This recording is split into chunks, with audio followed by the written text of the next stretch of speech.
Whether you're stuck in traffic, hitting the gym, or just winding down, we are here to spill the hottest tea from your favorite Bravo shows. From the wildest reunions to the quietest social media unfollows, we cover it all. So welcome back to Reality TV Podcast and Clip. Subscribe if you haven't yet. Let's get into it on 3, 2, 1. This week, wow. The sources have really delivered a stack that gives us this unprecedented look behind the gilded curtain of the Real Housewives of Beverly Hills and, honestly, so much more. It feels like we're peeling back layers that are usually kept very, very private. Exactly. We're going to be examining the really intricate dynamics, both the financial and the romantic sides, surrounding Kyle Richards and Mauricio Umansky.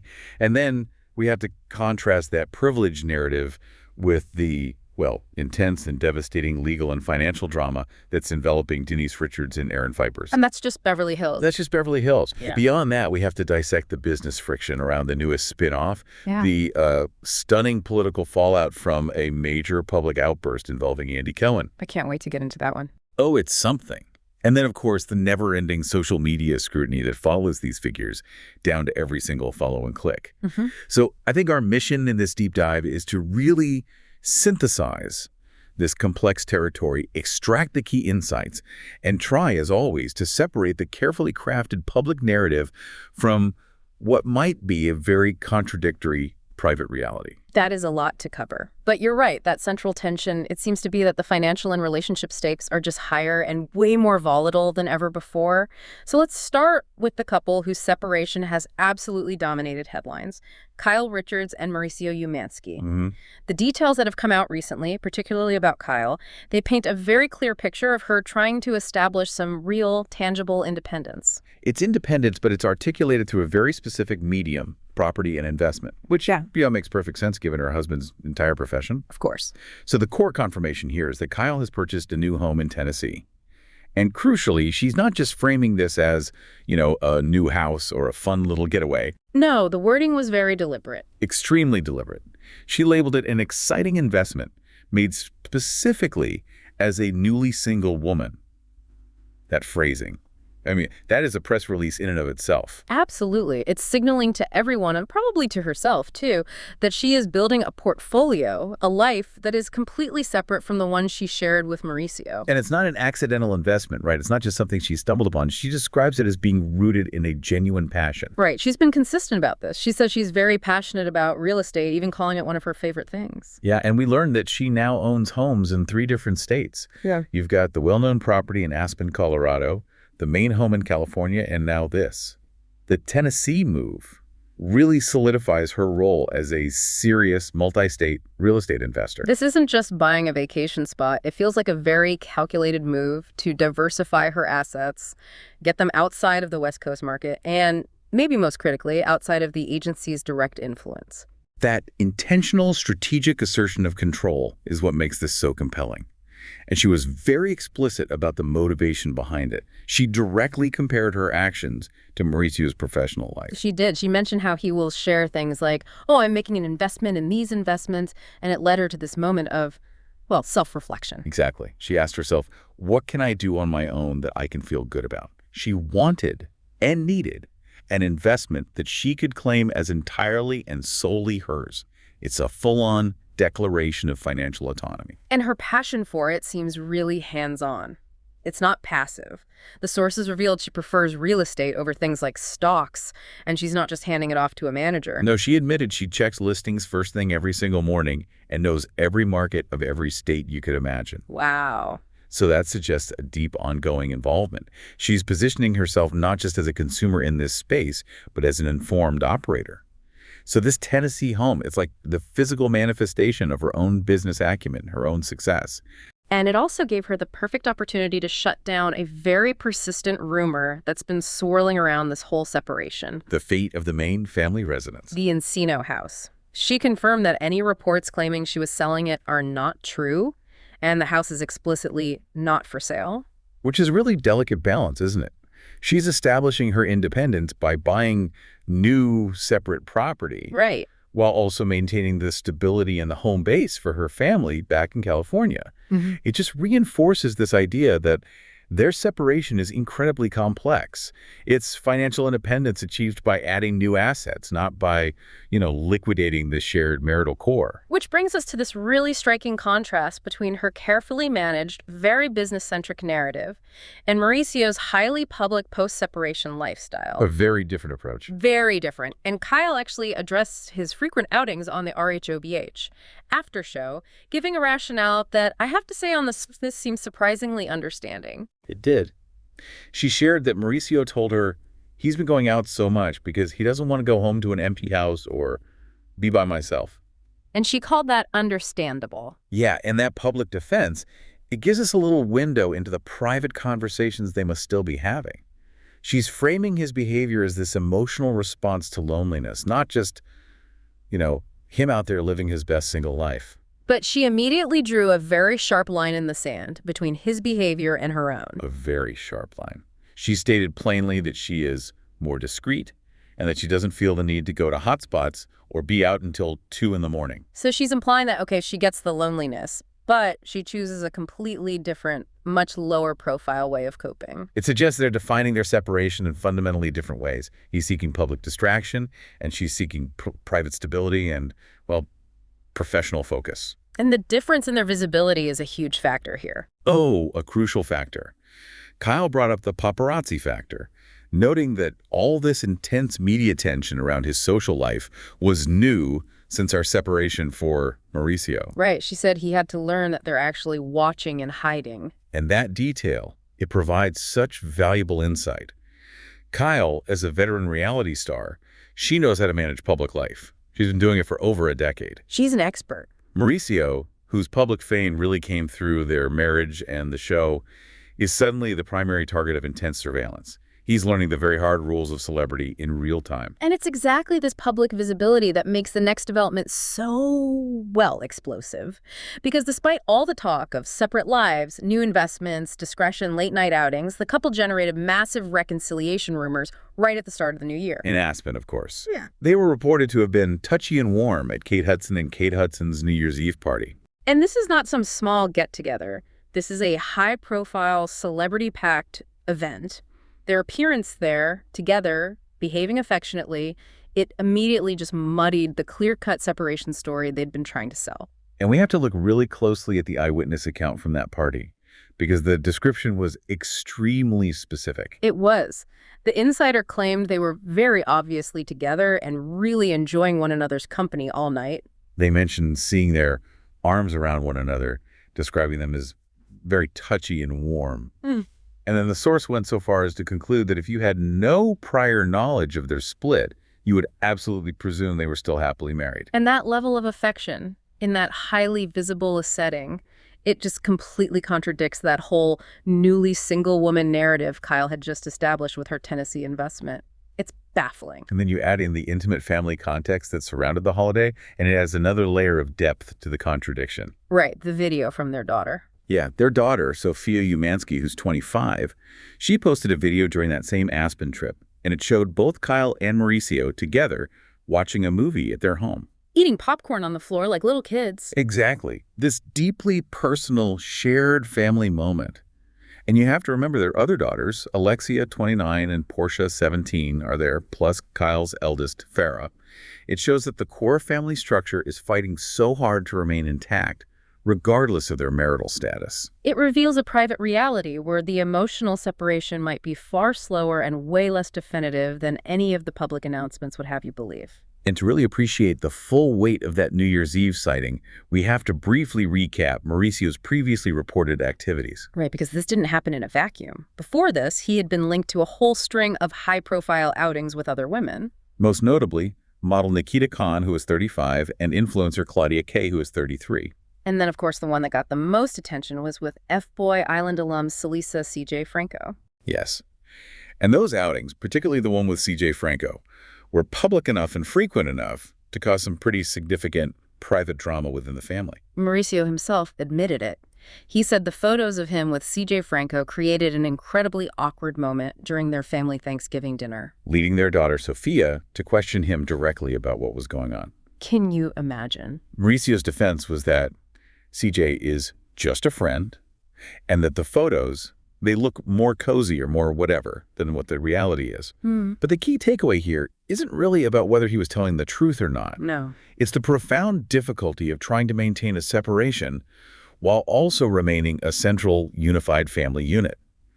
The public perception, which is fueled by these paparazzi photos, is actively placing a strain on their private conversations, especially with their adult children. And we have to mention, to be fair, that Kyle also confirmed on the show that she had dated someone during the separation period. Reports have linked her to country singer Morgan Wade, who's 31. Right. So you have two people who have both asserted their independence, they both explored dating other people, and yet they are still completely capable of ringing in the new year looking like a deeply affectionate, fully functional married couple. So the uncertainty around their actual status, are they reconciled? Are they just co-parenting? Are they dating but still close?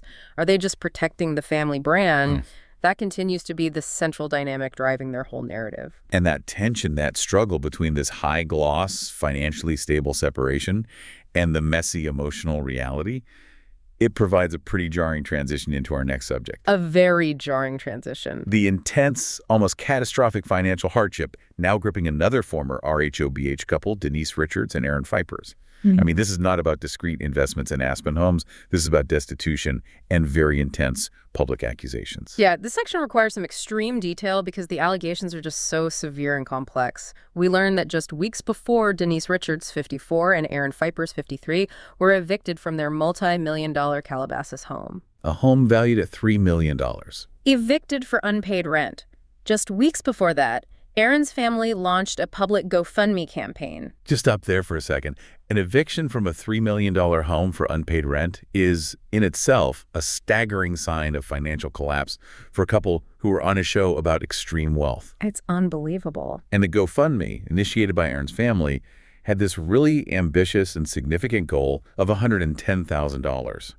But the sources reveal that, as of the reporting, the campaign had only managed to raise about $1,300. From only 8 donations. 8 donations. This massive shortfall, it just underscores the reality that the public, despite this really emotional plea, was not moved to contribute in any significant way. And the campaign title alone signaled the high emotional stakes here. It went way beyond just asking for money. Oh yeah, the title was "Please Help My Son Aaron, a grandmother begging for justice and for the little girl torn from our lives."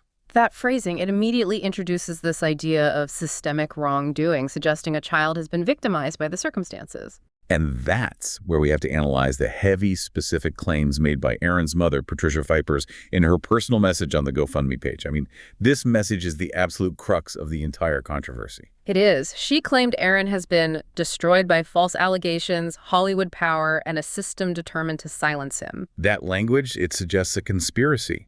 It frames their financial failure not as mismanagement, but as a deliberate attack orchestrated by powerful, unnamed figures. And then she identified what she called the deepest wound, which she describes as the loss of access to her granddaughter, Eloise. Right. Eloise was adopted by Denise back in 2011, and while Aaron had apparently started the legal adoption process, he never actually completed it.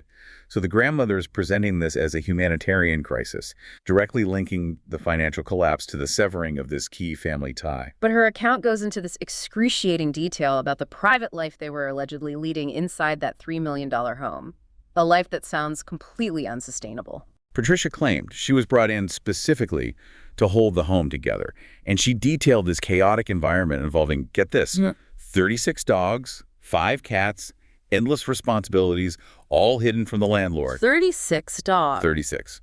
This points to a private animal hoarding scenario that must have been financially and logistically overwhelming and was completely hidden from the glamorous public life they were trying to present. And the financial toll it took on Patricia herself is a shocking detail in all this. It's maybe the most shocking. She explicitly stated she spent her small pension on vet bills, food, and care because, she claims, no one else would. Wow. So this allegation, it shifts the narrative from just, celebrity financial trouble to the alleged exploitation of an elderly family member's personal savings and pension just for basic survival needs. And it gets even more serious. Patricia made claims that have potentially severe legal implications. She alleged that she and her other son, Brett Fipers, were put in impossible, unlawful situations to cover for fraud that they did not create. When a family member is publicly throwing around the word fraud connected to the management of a rental property, especially one that led to an eviction, I mean, that moves so far beyond typical reality TV drama. It's in serious legal territory. And she also detailed the level of personal care she was providing the family. She claimed she cared for Eloise for weeks at a time while Denise was traveling, trying to give her stability, and even cared for Denise's older daughter's cats. So she's painting this picture of herself as being completely enmeshed in their domestic life, which gives weight to her claims of personal sacrifice and, ultimately, financial ruin. And finally, she described the current immediate crisis for Aaron. She states he has been cut off, slandered, starved, wrongfully arrested, and left with nothing. She says he's facing the stark reality of homelessness and the loss of his income and access to his stepdaughter, Eloise. And she concludes her plea by saying her own pension is gone and her utilities were being cut off, asserting her belief that her support might be the only thing that saves him. I mean, these are some of the most grave, specific accusations of family turmoil and alleged abuse we have ever seen emerge from the periphery of RHOBH. It's just staggering, and the profound contrast to this whole narrative is Denise Richards' own reflection. Yes, she shared a personal message looking forward to the new year, reflecting on what she called one of her most painful years. And her reflection was very symbolic. It used all these metaphors of personal renewal. She described 2025 as the year of the snake, defining it as a year of shedding and letting go. She expressed gratitude for the clarity she'd gained, even though it came through pain and betrayal I never knew existed.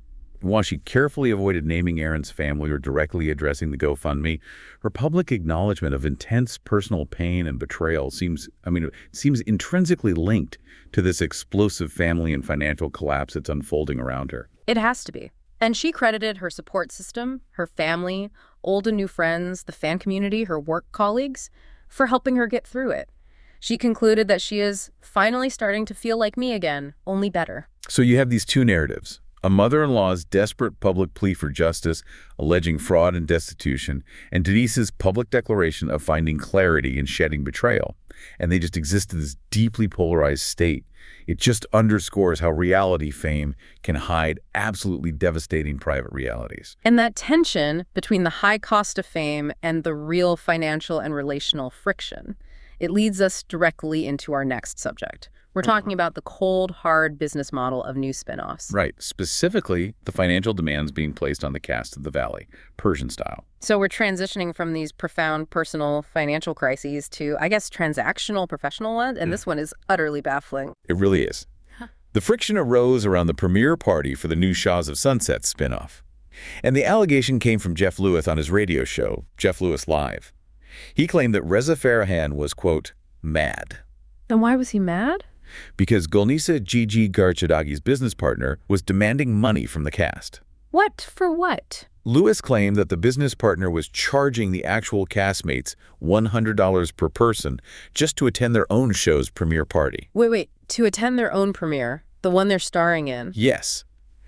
The implication is staggering, that the business partner stands to make money directly off the required promotional attendance of the very talent they're supposed to be supporting. And this wasn't just like a rumor or gossip. No, and that's the crucial part. Mercedes Javid, MJ, was on the show with Jeff Lewis, and she confirmed the allegation. She stated plainly that she paid the $100 fee in order to attend the mandatory event. That is unbelievable. The sheer incredulity from Jeff Lewis and his guest, Jamie Kennedy, it just captures the absurdity of the whole situation. They couldn't wrap their heads around why the cast members, the stars whose presence is the entire point of a promotional event, would be forced to pay an entrance fee. I mean, Jamie Kennedy asked the obvious question, why wouldn't Gigi's partner just exempt the talent? Say, no one is being charged, not you guys, you're part of the cast. Right. And this whole incident, it raises these really serious questions about the hierarchy and the monetization strategies within these spin-off projects. If the talent is being treated as paying attendees at their own professional events, it suggests a profound power imbalance. It really does. Yeah. It suggests that even promotional appearances are being leveraged for ancillary profit by outside parties. It makes you ask, who exactly is benefiting most from this show's launch? And to give listeners the necessary context for the new show, The Valley, Persian Style is a spin-off concept. It's a similar format to the original The Valley, which focused on former Vanderpump Rules cast members. And this version centers on a tight-knit group of Persian friends who've transitioned from that high glamour life of Beverly Hills to a more suburban existence in the valley. Right. And the show's premise, according to the official description, is about the delicate balance of juggling marriage, parenthood, thriving careers, and the deep cultural value placed on family, friendship, and loyalty. The irony is just. It's immediately apparent. The first major news story about the show is centered entirely on a monetary dispute about the attendance of friends and the loyalty of business partners. You can't make it up. The confirmed cast list, it features several prominent names from the original Shah's universe. You have Reza Farahan and Adam Farahan, Gulnisagar Chadagi, and of course Mercedes Javid, MJ, and Tommy Feet. And they're joined by some new couples. Yes, Tani Nikpay and Greg Hartunian, Sky Asakari and Bumshad Akbar, Natasha and Amir Borman, and Reza Jackson. And speaking of group dynamics, we have to note the significant relationship update that emerged right as the spinoff was launching. A huge update. Mercedes Javid and Tommy Feet recently announced they're getting a divorce. This adds another layer of complexity and potential instability to a show that is supposed to be championing marriage and loyalty. And he filmed for the show, right? He reportedly filmed in some capacity, so it just suggests the central promise of stability in the Valley is already fracturing pretty dramatically, which I guess makes that $100 premiere party fee the least of their worries. It really does.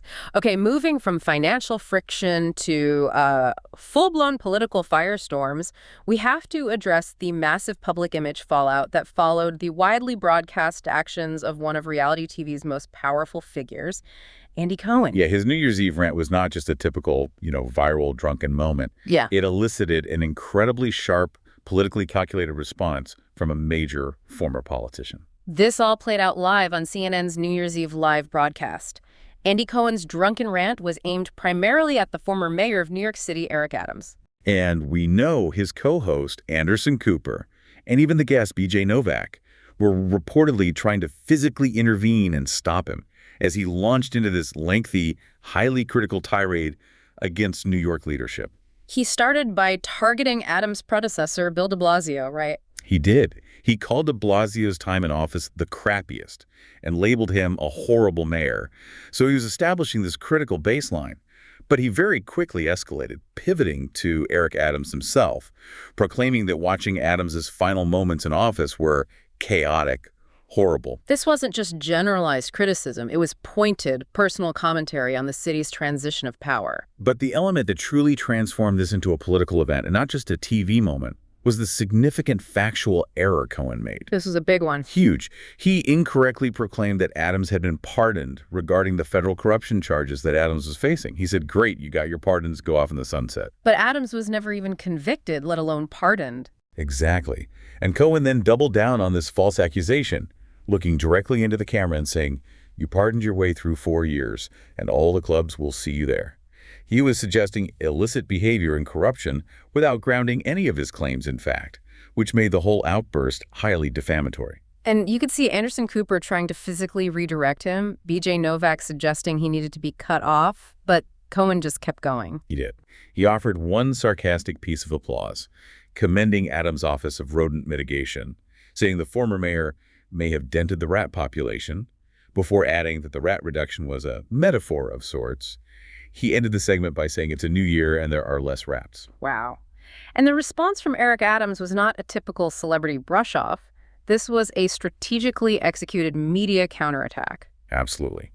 After he officially handed over the mayoral torch to the new mayor, Zoran Mamdani, Adams issued what can only be called a scathing response on X, and he transformed the critique of his politics into a personal concern about Andy Cohen's health. He used some very charged language. He called Cohen's behavior sloppy, and specifically a sloppy drunken rant. And then he went on to strongly encourage Cohen to seek help for potential alcoholism, stating if anyone actually cares about him, they'll tell him to get help, and asserting that public intoxication is a disease.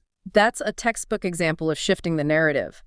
By focusing on the host's alleged addiction and public intoxication, Adams completely deflected all attention from the political accusations Cohen had made, whether they were true or false. He even adapted well-known acronyms for his attack. He used the phrases AA, another sloppy drunken rant, and then later AAA, Andy's Alcohol Anonymous. This is a politician weaponizing personal health terminology to publicly shame and discredit a media figure. It elevated the whole incident far beyond simple TV gossip. It really did. And this whole thing, it perfectly illustrates the intense scrutiny that reality TV personalities face, a level of analysis that now extends deeply into their personal lives and even down to the spouses of the stars themselves. Which brings us perfectly to Sean Trujillo, the husband of Angie Katsanevas from the Real Housewives of Salt Lake City. Right. Sean was recently forced to release a public statement to address all these swirling rumors of a potential divorce. And the source of these rumors, His social media activity. Specifically, who he follows on Instagram. it's incredible. Followers noticed he was following some specific professional accounts divorce coaches, like David Mack and Nawal Houghton, and the public immediately just jumped to the conclusion that he must be seeking guidance for his own separation from Angie. So Sean had to come out and directly address these rumors, explicitly denying any divorce speculation. He confirmed this has nothing to do with Angie and insisted they are not splitting up. And he offered a very specific explanation. He did. He said he follows these accounts because he has someone close to me going through a rough time and he's just accessing information from these professionals to help his friend. He tried to simplify it, saying it's as simple as that, nothing more, nothing less. The fact that this public defense was even necessary is remarkable. A reality star's spouse is essentially compelled to release an official statement just to explain why he's using his own Instagram to follow benign educational accounts. It shows the extent of what you could call the digital panopticon that governs these reality TV figures. Every single move is watched. And this isn't the first time Sean has faced this kind of scrutiny based solely on his social media activity. No, not at all. He previously faced accusations that he was far right, based on other accounts he followed, which included prominent conservative and controversial figures like Joe Rogan, Robert F. Kennedy Jr., Dana White, Lara Trump, and the late Charlie Kirk. And he counter-argued that far-right label, calling the accusation nonsense. He explained his rationale by stating he simply gathers info from both sides, but the public only focused on the easily categorized right-leaning accounts. He pointed out the selective vision of these online critics. He asked why they failed to mention that he also follows major news outlets and commentators who are perceived as left-leaning or centrist, like CNN, Anderson Cooper, Van Jones, and Bill Maher. He's basically trying to demonstrate that his feed is an information aggregator, not a political allegiance banner. And his final conclusion on the matter is so revealing about the pressure cooker of reality TV fame. Sean said that he will now be more thoughtful about who internet trolls see him following. He took full responsibility for my naivety when it comes to thinking the best of people. It's a stark admission that public performance now extends to digital curation. He's recognizing that his private search for information is being interpreted as a public endorsement, and he now has to adjust his behavior to manage the perception of the audience. And that need for hyper-awareness of public perception is something the veterans of the reality world never forget, even if they step away from the cameras for a while. Which brings us to our final segment, involving a former cast member from the Real Housewives of Potomac who jumped back into the fray from the sidelines to settle a very old score. We are talking about Katie Rost. Despite not being a primary cast member for years, she inserted herself very aggressively into current RHOP drama. Specifically, Katie, who is 45, weighed in heavily on the ongoing friction between Ashley Darby and Charisse Jackson Jordan's son, Jackson Jordan, who is 27. And Katie used extremely inflammatory language in her social media attack on Ashley. She called her a straight-up hoe and claimed that she is getting goodies from little boys. I mean, this is a significant escalation of the rumor mill. It represents a highly personal and frankly vicious attack. And to give the context again, Ashley had previously admitted on the show to kissing Charisse's 27-year-old son after a crab boil, and she later implied that the interaction was more than just a fleeting moment, suggesting it was an ongoing fling. So Katie's attack definitely amplified the severity of the alleged behavior, using very moralizing language to define Ashley's actions. But the motivation behind Katie's outrage, it wasn't about public morality, was it? It was explicitly rooted in a need for revenge and self-defense against what she perceived as attacks on her. Exactly. Katie claims she felt compelled to use the hashtag #clapback, because, she alleged, Ashley can't keep my name out of her mouth when she talks to Andy on TV shows. So this implies that even years after the professional association ended, the political dynamics and personal grievances from the show persist. And Katie felt forced to defend her own historical narrative against Ashley's current commentary. It's a powerful example of a throwback feud. It demonstrates that once a reality star, always a reality star. The conflict is never truly retired.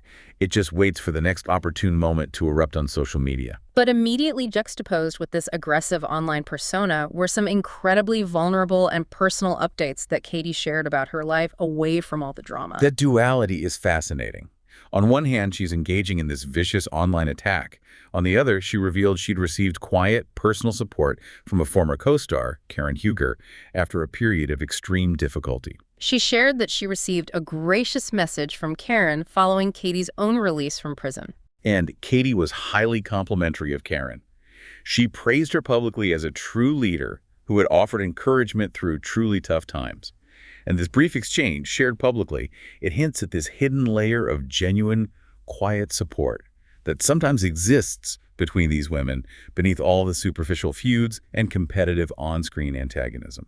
It reveals that some cast members do maintain a sense of community and care for each other's well-being when the cameras aren't rolling. And finally, Katie provided a really important personal update regarding her life's stability.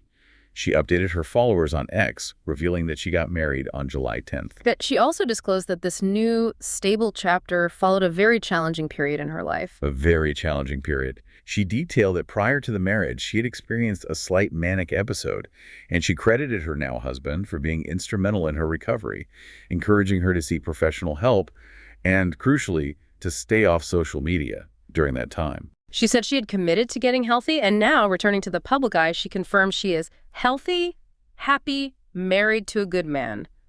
It's just this moment of profound vulnerability, showcasing personal struggle, recovery, and the stabilizing power of a supportive relationship, inserted right in the chaotic context of a reality TV grudge match.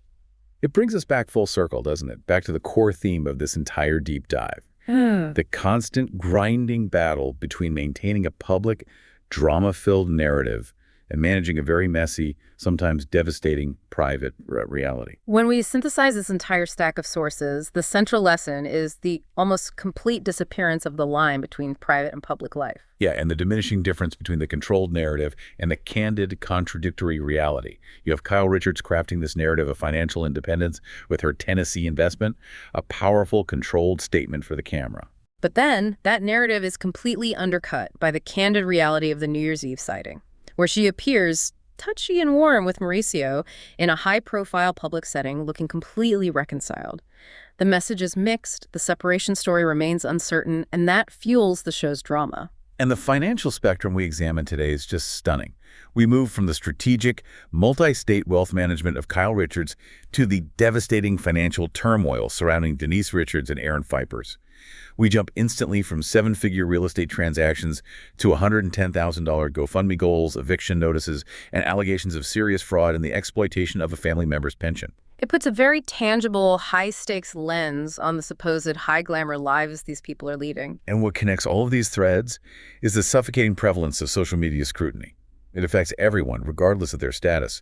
We saw a major city politician like Eric Adams feel compelled to personally slam a TV host like Andy Cohen for a drunken on-air factual error, using the language of addiction and disease to discredit him. And at the exact same time, we see a spouse like Sean Trujillo forced to publicly issue an explanation for every single self-help account he follows on Instagram just to quash divorce rumors and politically motivated attacks. Every private search, every accidental follow, every photo of an embrace, every family crisis.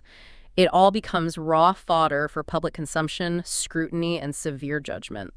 The reality TV ecosystem just seems inherently structured to monetize personal volatility, and it often prioritizes profit over personal relationships and, frankly, basic dignity. That realization leads us directly to the provocative thought we want to leave with you, the listener, to mull over. We've examined instances where cast members have been accused of exploiting difficult financial situations, the GoFundMe campaign for Aaron Pfeiffer's, and we've seen cast members forced to pay a premium fee just to attend their own premiere parties, like the $100 charge for the Valley, Persian-style talent. So in this rapidly evolving, complex reality TV business model, is the friendship and loyalty they claim to value and celebrate on screen ultimately secondary to either professional profit or, at the absolute minimum, self-preservation? Thank you for tuning into this deep dive. We hope this knowledge helps you connect the dots and critically analyze the real-world machinations operating behind the scenes of your favorite reality dramas. We'll catch you next time.